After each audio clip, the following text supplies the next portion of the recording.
Hi friends, బాగున్నారా? మీరు ఎంతో బాగుండాలని కోరుకుంటాను. ఈరోజు మన ఛానల్లో చక్కెర పారా చేసుకుంటాను. దానికి కావాల్సిన పదార్థాలు: ముందుగా గోధుమ పిండి తీసుకున్నాము, 1 కప్పు గోధుమ పిండి తీసుకుంటాను.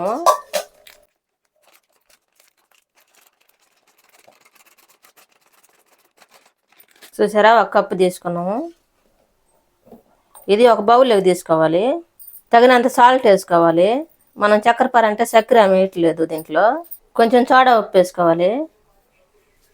దీంట్లో మనం చక్కెర బాగా మిక్సీ పట్టి పొడి చేసేసుకోవాలా, కానీ మేము దీంట్లో వేయట్లేదు, ఒట్టిగా చేస్తాను. మీరు కూడా ఈ విధంగా చేసి చూడండి ఒకసారి, చాలా టేస్ట్ ఉంటాయి. ఇప్పుడు ఉప్పు వేసాం కదా, సోడా ఉప్పు మొత్తం కలిపేసుకోవాలి. ఈ విధంగా కలుపుకోవాలి. ఈ కప్పుతో 1 కప్పు గోధుమ పిండి తీసుకున్నాం కదా, ఇప్పుడు ఆయిల్ తీసుకోవాలి. మనం సన్ఫ్లవర్ ఆయిల్ తీసుకుంటున్నాము. హాఫ్ కప్ కంటే కూడా ఇంకా తక్కువ తీసుకుంటున్నాము. ఇప్పుడు పిండిలో పోసేసుకోవాలి. ఇదంతా ఇది మొత్తం కలిపేసుకోవాలి. ఈ విధంగా కలిపేసుకోవాలి. ఇప్పుడు కొంచెం కొంచెం వాటర్ వేసుకుంటూ కలుపుకోవాలి పిండి. ఇప్పుడు కొంచెం వాటర్ వేసి కలుపుకోవాలి. ముద్దగా కలుపుకోవాలి. మన చపాతీ పిండికి కలుపుకుంటాం కదా, ఆ విధంగా ఈ విధంగా కలుపుకోవాలి.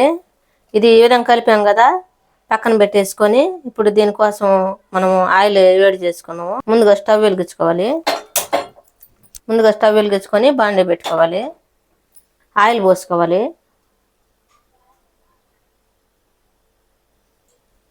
ఇది బాగా ఏడవ్వాలి. ఇప్పుడు ఆయిల్ బాగా ఏడవుతుంది కదా, ముందుగా చపాతీ పిండి మనం ముద్ద చేసి పెట్టుకున్నాం కదా, అది మనం బౌల్గా ఈ విధంగా ముద్దగా చేసుకోవాలి. ముద్దగా చేసుకొని ఒక చపాతీ బండ మీద వేసుకొని కర్ర తీసుకొని బాగా రుద్దాలి. ఇంకా ఆయిల్ ఏమి వేయబడలేదు దీంట్లో.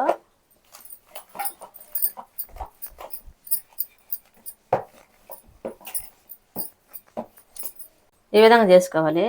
ఇప్పుడు మనం సైడ్లు కట్ చేసేసుకున్నాం.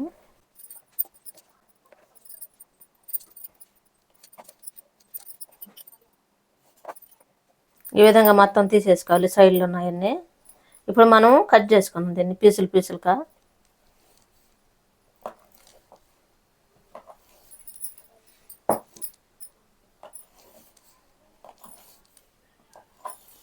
ఈ విధంగా కట్ చేసుకున్నాం కదా, ఇవన్నీ తీసి ఒక ప్లేట్లో పెట్టేసుకోవాలి. ఈ విధంగా ఇప్పుడు మేము చక్కెర లేకుండా ఇది చేస్తున్నాము.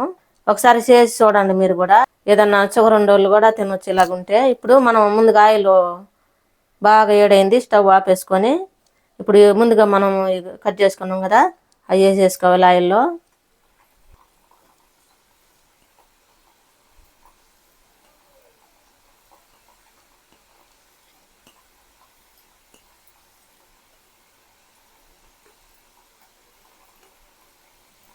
ఈ విధంగా మనం స్టవ్ ఆపేసిన తర్వాత ఇవన్నీ వేసుకున్నాం కదా, అవి తేలి పైకి వచ్చేస్తాయి. మనం ఏమైనా గింటి పెట్టబడలేదు.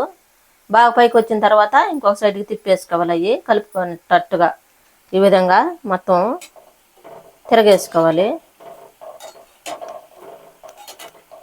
ఇప్పుడు స్టవ్ వెలిగించుకొని సిమ్లో పెట్టుకొని బాగా ఉడికించుకోవాలి. ఇప్పుడు సిమ్లో పెట్టేసుకొని బాగా పూర్తిగా ఇవన్నీ తీసి ఒక ప్లేట్లో పెట్టేసుకోవాలి. ఈ వీడియో చివరి వరకు చూడండి, మధ్యలో ఆపుకోకండి, మీకు బాగా అర్థం అవుతుంది ఎలా చేసాము. ఇప్పుడు దాకా చక్కెర లేకుండా చేసుకున్నాం కదా చక్కెర పార. ఇప్పుడు చక్కెర పాకం పట్టుకొని చేసుకున్నాము. దీనికోసం సైడ్ మనము మళ్ళీ పొయ్యిలు గిచ్చుకొని ఒక గిన్నె పెట్టుకోవాలి. దాంట్లో మనం చక్కెర పోసుకోవాలి. ఇప్పుడు కొన్ని వాటర్ పోసుకోవాలి. ఇది కలుపుకుంటా ఉండాలి.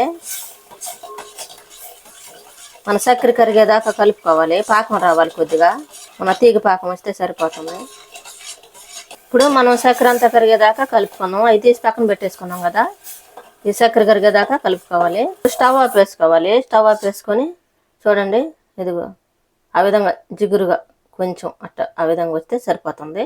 ఇప్పుడు దించుకోవాలి. ఇట్నే ఈ పాకం దించి పక్కన పెట్టేసుకొని మనం ముందుగా చేసుకున్నాం కదా, ఈ పోసి కలుపుకోవాలి.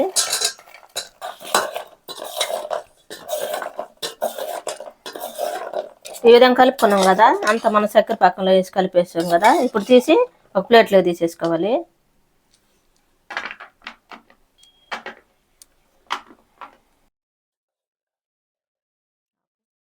ఈ చక్కెర పార అంటే మన చక్కెర పాకం బట్టి పోసుకున్నాము, కానీ దీంట్లో చక్కెర మిక్సీ పట్టుకొని వేసుకొని కలుపుకుంటే సరిపోతుంది. ఈ విధంగా చేసామంటే చాలా టేస్టీగా ఉంటుంది. మీరు కూడా ఒకసారి చేసి చూడండి. ఈ ఒట్టిగా తీసేసాము. ఈ ఉప్పుతోటి చేసినాము. ఇవి కూడా ఆ విధంగానే చేసుకొని ఈ పాకం పట్టేసుకోవాలి. ఈ పాకం లేకుండా పక్కన పెట్టేసుకోవాలి. ఈ విధంగా 2 రకాలు చేసుకోండి. ఇది చక్కెర పార, ఇది చక్కెర పాకం లేకుండానే చేసాము. ఈ విధంగా ఒకసారి ట్రై చేయండి. మీరు కూడా ఎలా ఉందో ఒకసారి మా కామెంట్లో కూడా పెట్టండి. లైక్, షేర్ చేయండి, సబ్స్క్రైబ్ చేసుకోండి, పక్కన ఉన్న బెల్ నొక్కండి. Thank for watching.